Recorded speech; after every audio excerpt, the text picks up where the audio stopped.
একদম গাছের পাকা কাঁঠাল।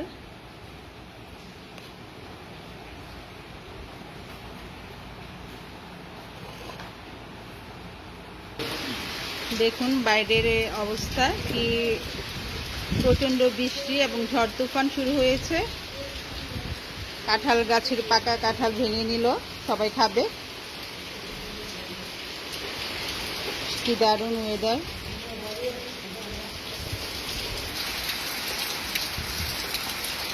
বৃষ্টির সাথে বাতাস অনেক, প্রচণ্ড বৃষ্টি।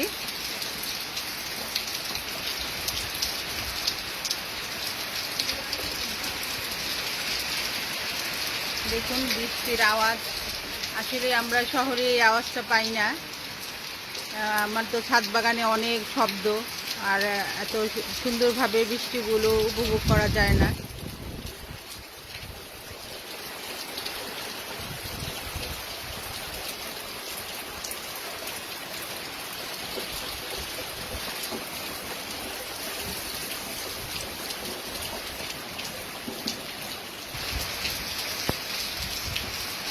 চলে আসলাম আমার বারান্দায়। বারান্দা থেকে কিছুক্ষণ আগেই বৃষ্টিতে ভিজলাম, এই জন্য আর এখন আর বৃষ্টিতে নামবো না।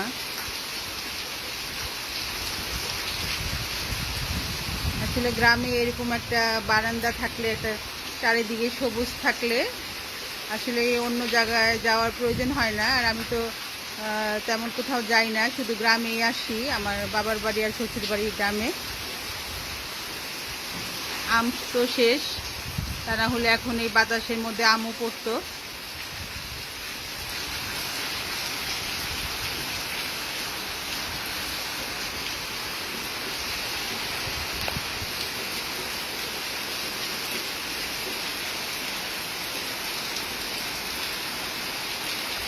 আসলে আমাদের দেশের যে ঋতুগুলো, সেগুলো আসলে গ্রামে উপভোগ করা যায়।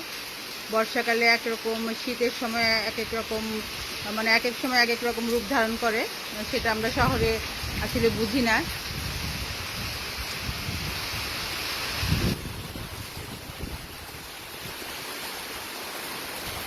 অনেক জোরে বৃষ্টি হচ্ছে।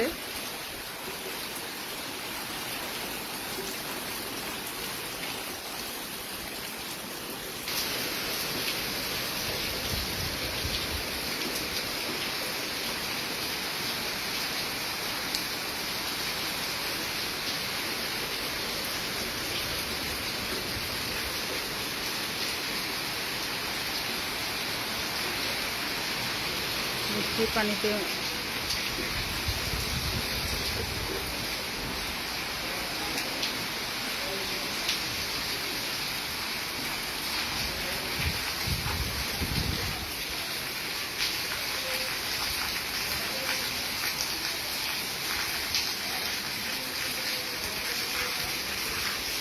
আসলে বর্ষাকাল কিন্তু বর্ষাকাল অনেক কিছু মনে করিয়ে দেয়।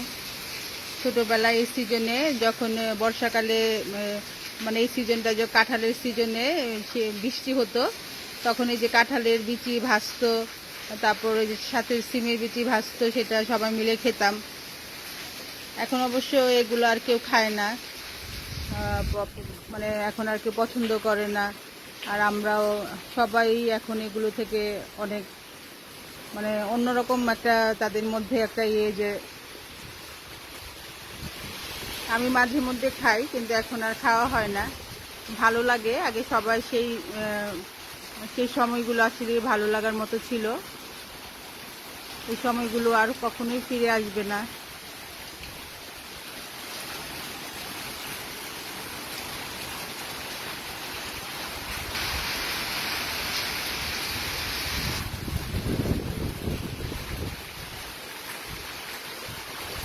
আগে আমাদের গ্রামে বর্ষাকালে কিন্তু পানি হতো, আমরা নৌকা দিয়ে আসতাম। এখন পানি হয় না, নৌকা দেখা যায় সেটা আমাদের কুমিল্লা থেকে নবীনগরের দিকে নৌকা চলে, আমাদের এখানে নৌকা চলে না।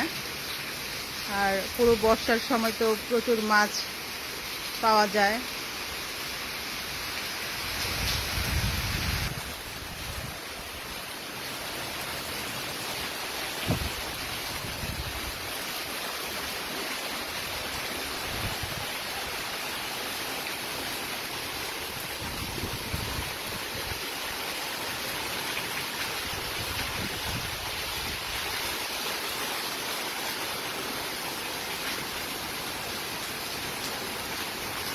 আসলে আমি নিজেই মানে ভাষা হারিয়ে ফেলছি, মানে গুছিয়ে কিছু বলতে পারছি না, কি বলবো, মানে এত ভালো লাগছে।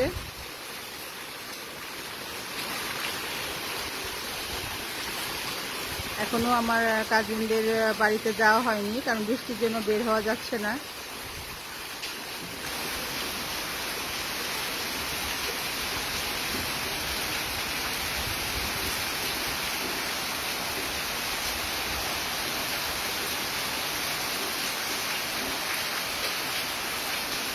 আমি অনেক বছর পর মনে হচ্ছে যে আমি এরকম বৃষ্টির সময় আসলাম গ্রামের বাড়িতে। আমাদের শহরেও তো আমরা বৃষ্টি পাই, কিন্তু এরকমভাবে আসলে উপভোগ করা যায় না।